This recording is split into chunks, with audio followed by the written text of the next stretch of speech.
Belial? More like... Belial? For real though, that was with 0 Mythic Uniques, and if I'm honest, just kind of average gear. Oh yes. Hello my fellow sorcerers, and welcome then to our peak of Season 8, our best build, our ultimate speed farming, pit pusher, boss killing creation. And yes, boss killing. See, lightning spear it might be, and there is a certain kind of, really? Again to that? But I will admit, now having been playing it thoroughly like crazy to perfect it and bring you guys this, it's actually the most fun incarnation of Lightning Spear literally ever. Even compared to the very first season, it was a thing. It's really, really entertaining, and one of the main reasons for that is actually the boss powers. See, the hook here is 2 particular boss powers that synergize incredibly well with this build and give us a lot of oomph. And one of that bits of oomph is a really solid answer to bosses. So before we actually go into the build proper, let's talk about that. We'll be using then Beast in Ice's Sleet. Now in the sort of starter more frozen orby one, we wanted lobbed bombs for the cooldown reduction, but that's not necessary as you get better gear. So we basically have to choose whichever boss power is just going to give us the most kind of damage. But here Beast in Ice, it hits hard, yes, but the main thing is that it triggers constantly, because you only need to cast 3 skills which apply crowd control, which is basically everything that we do. So when we actually launch in and start fighting, you will see that these lines of ice start absolutely just going ridiculous. Every sort of half second, even faster than that, actually look how many are spiraling out, which is great. That's a lot of damage. It freezes enemies. We like frozen enemies. That feels great. However, how can we leverage this happening so often? And look how long it continues for even after you stop doing anything. Well, the elegant answer is Lilith's Wind of Hate from, obviously, Lilith. See, what this does in its supporting role is when you hit an elite or a boss, you summon one of her little bloodbisters, and then you kill it. It has 10% of the enemy's health, and then it takes 4% as a, well, reward. That's fine. It's a good chunk against a big, healthy pit boss, so you torment for a ladder. But what it really does, what the secret sauce here is, those 2 blisters. So if we trigger the Beast in Ice real quick, we can now see that we have this blister clone. So the main thing that this does for us with Lightning Spear is it will attack the clone, obviously, but what does splintering energy do? It makes the Lightning Spear do more damage, yes, but it also makes it arc to up to 5 close enemies. So if we can summon a pair of blisters on top of a boss, have the Lightning Spear hit the blisters and the boss, the blisters the boss, well then with 2 blisters sat on a boss's face, you essentially can triple your damage. And you can see that in a really good example here. So as you're doing bosses, you want to stack them on top of the blisters that you're creating, and then every Lightning Spear that passes through hits everything 3 times, which is a really effective way to patch over our normally quite thin boss damage.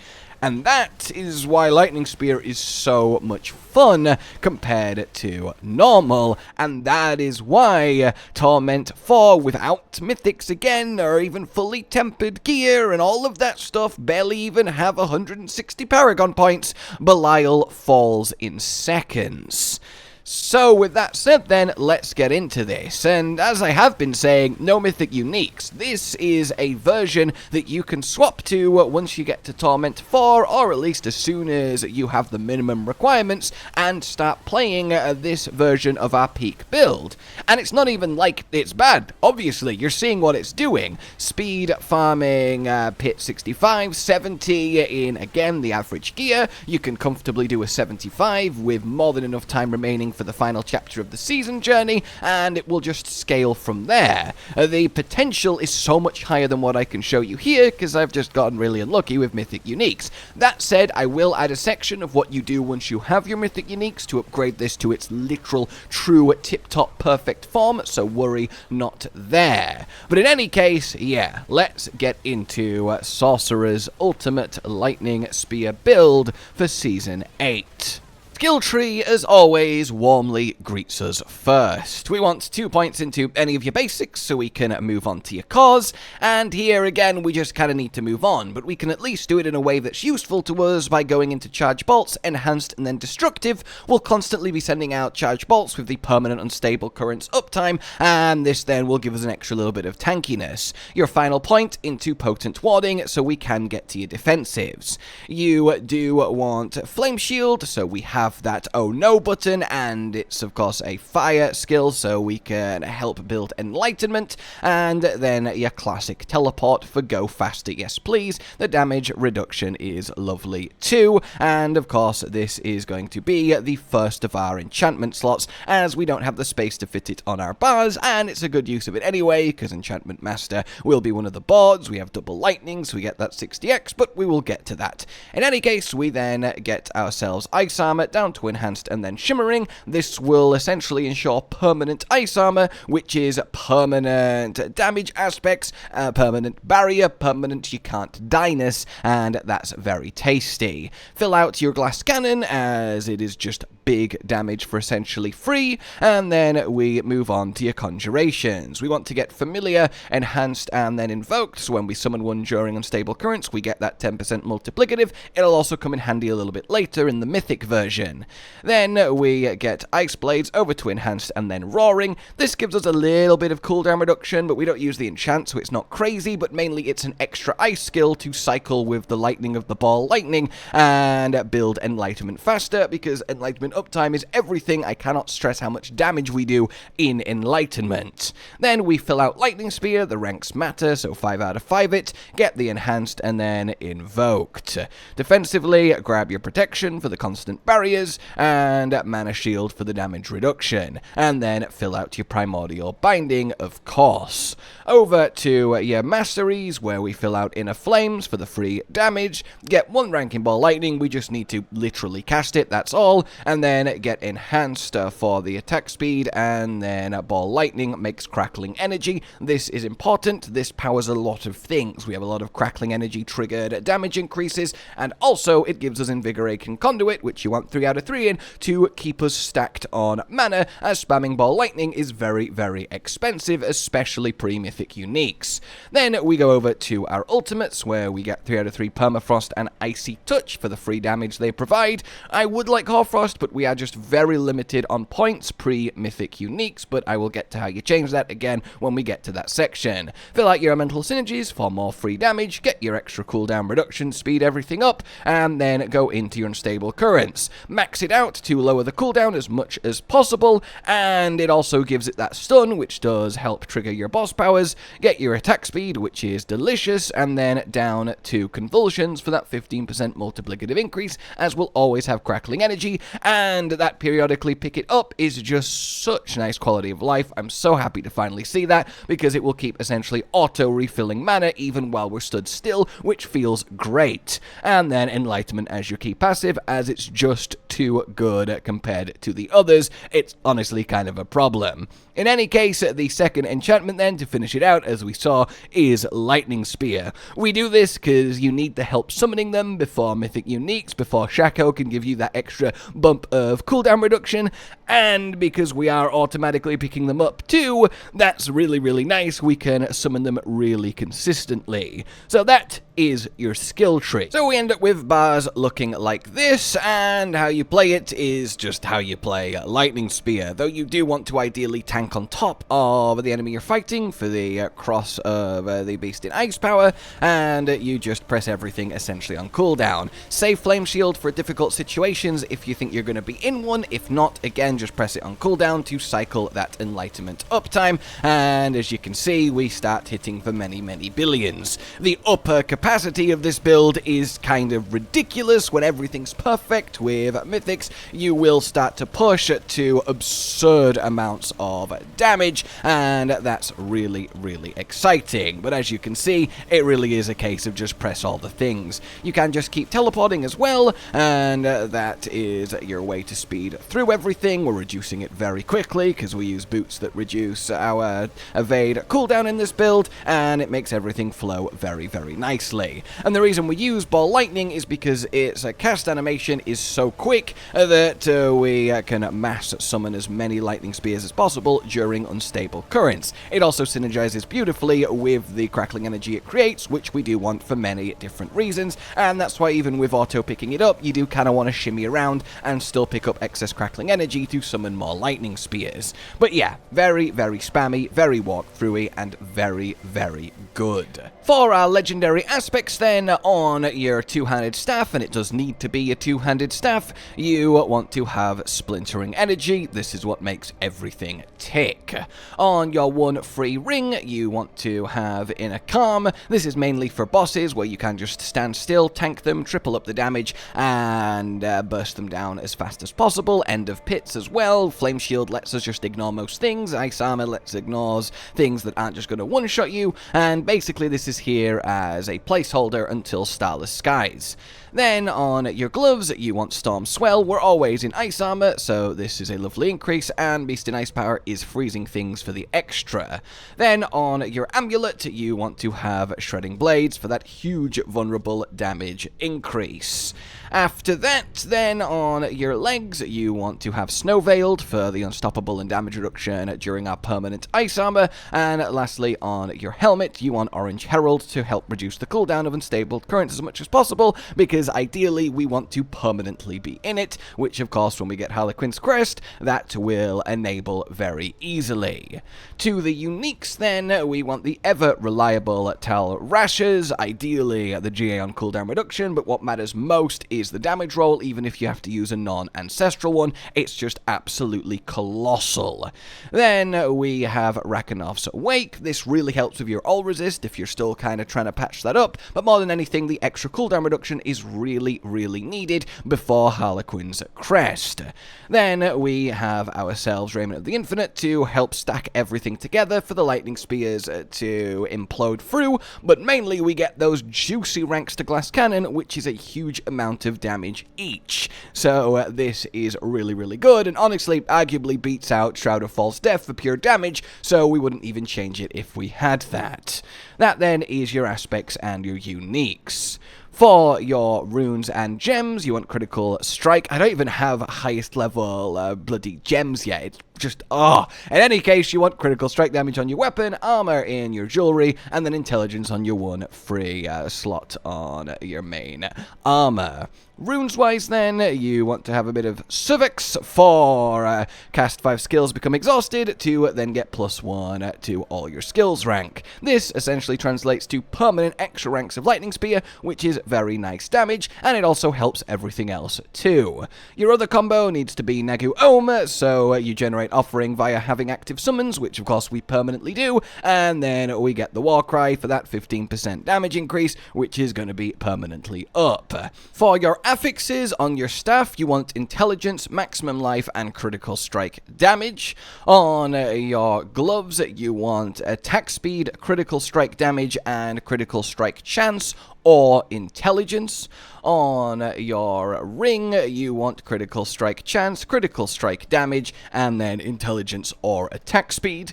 On your amulet, you want Ranks of Primordial Binding, which is really sad that I can't get hold of one yet, Intelligence, and then Inner Flames or Glass Cannon. Finally, on your legs, you want to have Intelligence, Max Life, and Armor, and on your helm, you want to have Intelligence, Ranks to Conjuration, and Cooldown Reduction. Sadly, I am not on the money there, but I am hoping to finally upgrade to Shaco soon.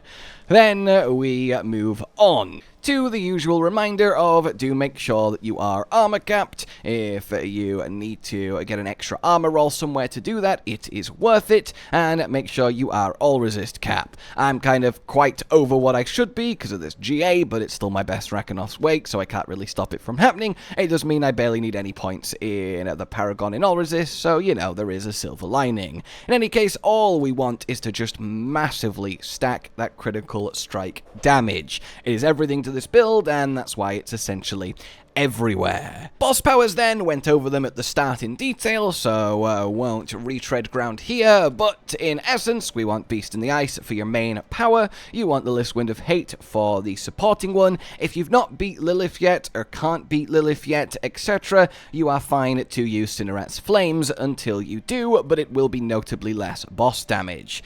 Then we want Hatred's Embrace, so we get 50% crit chance for free, which is just absurd. And then the big one, Beastmaster's Training, for that 150% multiplicative on your summon, which is absurd. And another reason Lightning Spear is eating good in Season 8. For your Tempering then, on your staff, you want critical strike damage and a chance for Lightning Spear to deal double damage. And you want to ideally hit the Masterwork on Lightning Spear double damage, or if not, just critical strike damage. On the ring, you want critical strike damage and unstable currents cooldown reduction, and again, the Masterwork for the critical strike damage. On your amulet, you want again unstable currents cooldown reduction, critical strike damage, and you want the Masterwork to be on primordial binding if you have it, if not, intelligence or critical strike damage.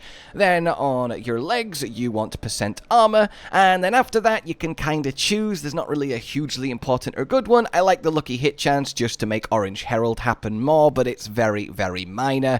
In any case, you want to ideally Masterwork for that intelligence if you have the Royal Skulls to make up the armor. On your gloves, you want critical strike damage and barrier generation, bit of tankiness, and Masterwork that critical strike damage. Lastly, on your helmet, you want again percent total armor. You'll need the help until Harlequin's Crest, lucky hit once more, and ideally Masterwork ranks of Conjuration if you have got it, if not, cooldown reduction. Mercenaries, you want Subo as your main, taking it down the left path so we can end up with opening fire for that 25% critical strike damage, which is obviously very, very big here. And then for your support, you either want Vajana for that 10% attack speed, or Rahia for the Dome of Protection, whichever you think you need most. All that remains then is the Paragon tree, so let's get into it. Starting on your starter board, because where else would we start? You want to head up and right to grab Elementalist, and then we go up and left through Resilience, straight up to this Willpower to the Glyph slot, where we slot and activate Elementalist. Going up to get to the non-physical here, and then up through Studied into the first board, which for once is not actually going to be Fundamental Release, because we can do better. This is your Searing Heat, and you want it top left. We get it for, well, that 60% multiplicative damage increase. Initially, Glyph in the top bottom right, we want to head straight to it, up through this explosive. All of these crit damage nodes are another reason we really like this board here, and as you might guess, Destruction finds its home. Get all the dexterity you can in the area, pump it as much as you possible, and this is the Glyph you really want to get to Legendary as soon as you can. In any case, grab Flame Touched as it bakes into Enlightenment, and it's on the way to the Dexterity anyway. Then we want to head up and just follow this nice little path all the way to the Legendary node. Then we go up and right to the next board, which is going to be your Static Surge board, as we do need help with mana before Starless Skies. You want it placed like this, and we're just going to go straight across it, like so, to this Intelligence, up for the Legendary node, continue, grab all of this crit strike damage, which is nice to have. Then we get Tactician here to boost this crit node. Then we make sure it's activated before continuing on past Incapacitate into the next board, which is going to be your Enchantment Master. More chance to summon spears, still big damage, better enchantment teleport, very, very nice. I really like the change to this. So we want this so it's in the bottom right and the glyph in the top left. We want to get to this willpower, go up to the glyph, get tactical, and slot and activate unleash here. Then we go up and get your non-physical damage. Then we continue on right, grab more non-physical damage until we end up down here with blessing, continue on past it to get the legendary node, and then down into the final board, which is going to be your frigid fate for another 60x. Then we arrange it like so glyph is close, head all the way down here, get to the glyph, slot and activate conjurer. That damage increase is really nice, as is the critical hit chance, as it frees us from using the critical hit chance rune, which is a lovely swap up. In any case, we then get elemental favor, and then we go right all the way around to frigid fate itself. Now, if you have more points than me, you want to go over here, get all of this vulnerable damage. You want to make sure you've got all of the extra little damage increasing nodes around the place that I've not been able to get yet. You can come over here and get paralyzing, which is really nice. Fill out all of this extra fire damage, so on and so forth. Pump up all of the glyphs that can be pumped up. You kind of know the drill. This is sort of the bare minimum. Everything else, just get extra little helpful stuff around the place. Alrighty, normally this would be the end, but what to do if you have Mythic Uniques. So, step 1, you will replace your non-Talrasha ring with Starless Skies. Step 2, you will take off your helmet and you will replace it with Harlequin's Crest. So imagine those two are there. Now then, you will also take off Rakenov's weight and you will place a normal pair of boots in. You will imprint these with Orange Herald to replace the Orange Herald we have lost from our helmet. Now that we have Harlequin's Crest, we don't need the help with the cooldown reduction, and we still need to keep Orange Herald, so we put them on the boots. So Orange Herald normal boots, and then Harlequin's Crest and Starless Skies. That's all you need to change for your gear. Into your skill tree, once you've done this, then you no longer need this point in Flame Shield, because Shaco will be giving you it, so you can take that out.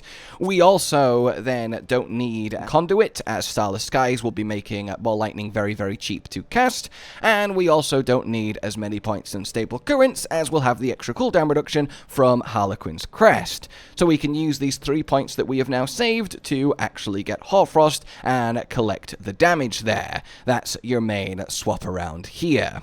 Paragon-wise then, this is sort of the bigger one. We no longer need Static Surge because, again, Starless Skies has made the mana issues completely go away. So we replace this entire board and you replace it in the same place. You have this same Frigid Fate and Enchantment Master setup to the right of it. You have this same Searing Heat and base board to the left of it. But we replace this board with Elemental Summoner. You want to keep the same glyph, get it activated, grab the legendary node, and, well, essentially kind of make the same thing happen. Just pass through it, getting the glyph, getting it activated, and grab Elemental Summoner for the increased bit of damage and the cooldown reduction on Lightning Spear itself. The last thing you do then is now you can swap the Lightning Spear enchant for the Familiar enchant. We don't need the extra help summoning the spears, and Familiar is a little bit broken with Enlightenment, and you will get more damage out of it.